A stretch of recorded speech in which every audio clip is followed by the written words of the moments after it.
আসসালামু আলাইকুম রহমতুল্লাহ। হ্যালো বন্ধুরা, আশা করি আপনারা ভালো আছেন। আমি বাইজিদ আজকে আবারও আপনাদের সামনে নিয়ে এসেছি নতুন একটি ভৌতিক কাহিনী। আশা করি আপনাদের ভালো লাগবে। ঘটনাটা সম্পূর্ণ একটা বাস্তব কাহিনী। আমার এলাকার প্রতিবেশী এক ভাইয়ের কাছ থেকে পাওয়া, ভাইয়ের জীবনের সাথে ঘটে যাওয়া এই ঘটনাটা আমাকে শুনিয়েছে এবং আমার কাছে মনে হয়েছিল বিষয়টা খুবই ইন্টারেস্টিং এবং আপনাদের সাথে শেয়ার করা যায়। আশা করি ধৈর্য সহকারে আপনারা যদি শোনেন আপনাদের কাছে ভালো লাগবে। ঘটনাটা ছিল সুনামগঞ্জ জেলার ধর্মপাশা উপজেলা লঙ্কা পাথারিয়া গ্রামে। এটা 2004 সালের ঘটনা। সেই 2004 সালে সমগ্র সুনামগঞ্জ জেলা এক ভয়াবহ বন্যার কবলে পড়ে। বন্যাটা এতটাই ভয়াবহ হয়েছিল, হয়তো আপনারা যদি ইতিহাস দেখেন আপনারা জানতে পারবেন যে সুনামগঞ্জ জেলায় 2004 সালে কতটা ভয়াবহ বন্যার মুখোমুখি হয় সেই গ্রামবাসীগুলো। সেই সুনামগঞ্জ জেলার একটি গ্রাম লঙ্কাপাথারিয়া। সেই গ্রামের বন্যার কারণে প্রত্যেকটা ঘরবাড়ি, আসবাবপত্র, এমনকি গরু ছাগল সহ সবকিছু সে বন্যা ভাসিয়ে নিয়ে যায়।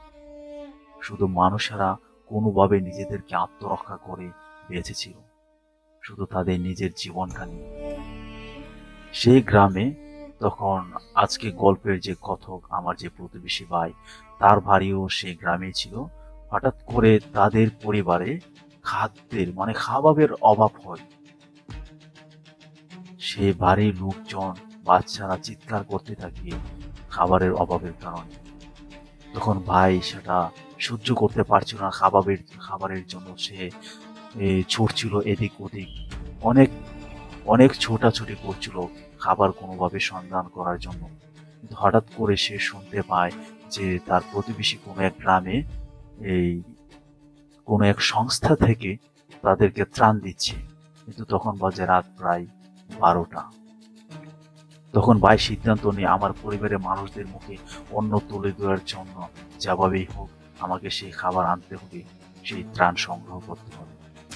তাই সে ছোট একটি ডিঙ্গি নৌকা করে সে বেরিয়ে পড়লো সেই খাবার আনার উদ্দেশ্যে।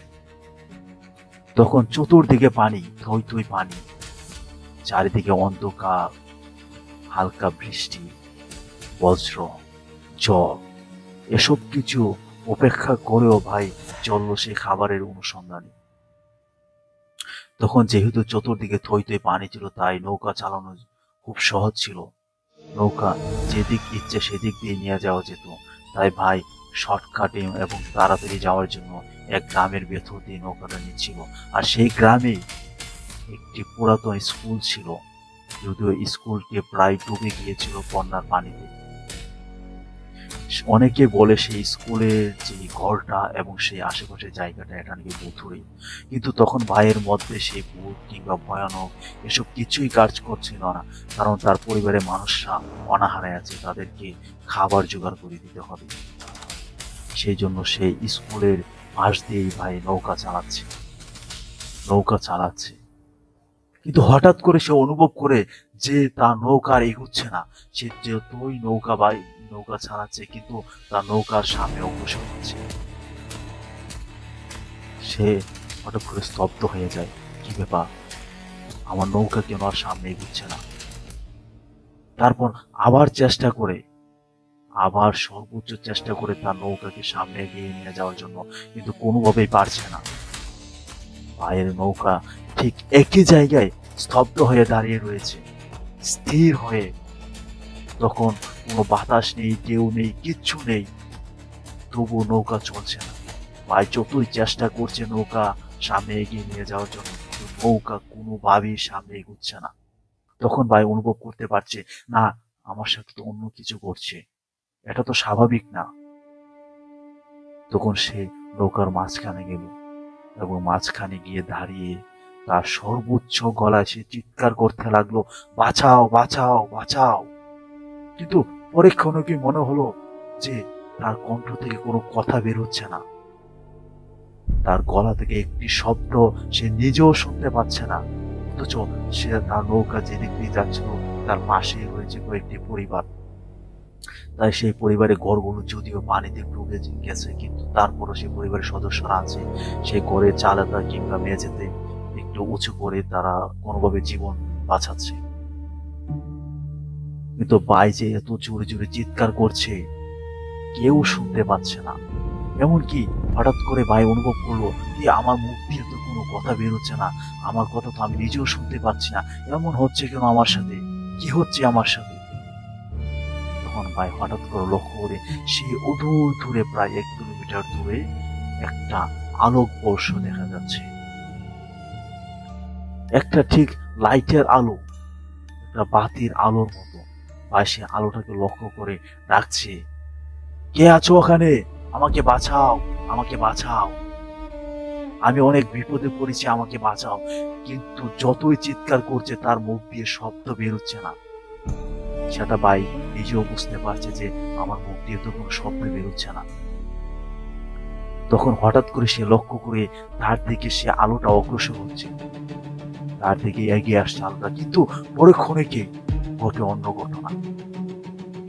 যখন আলোটা বাইরের সামনে এগিয়ে আসছে, তখন আলোটা এক বৃহৎ আকার ধারণ করে করে আসছে। যতই সামনে এগোচ্ছে মনে হচ্ছে যেন আলোটা আরো বড় হয়ে যাচ্ছে।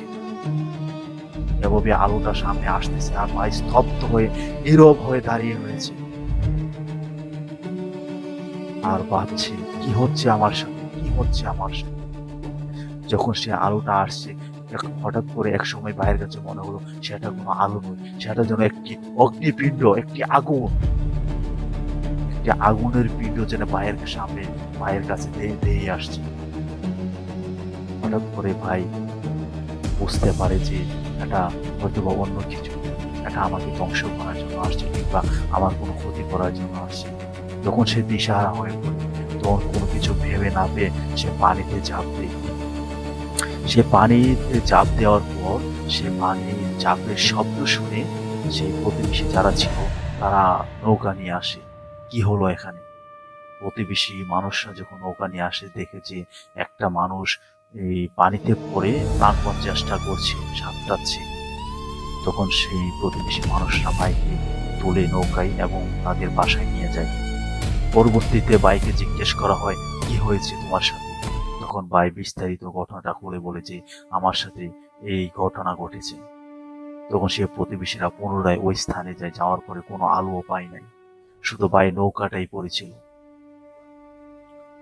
তখন সেই ভাইয়ের পরিবার সকাল যখন হয় ভাইকে নিয়ে যায় তার পরিবার, তখন তার পরিবার থেকে আশ্বস্ত করে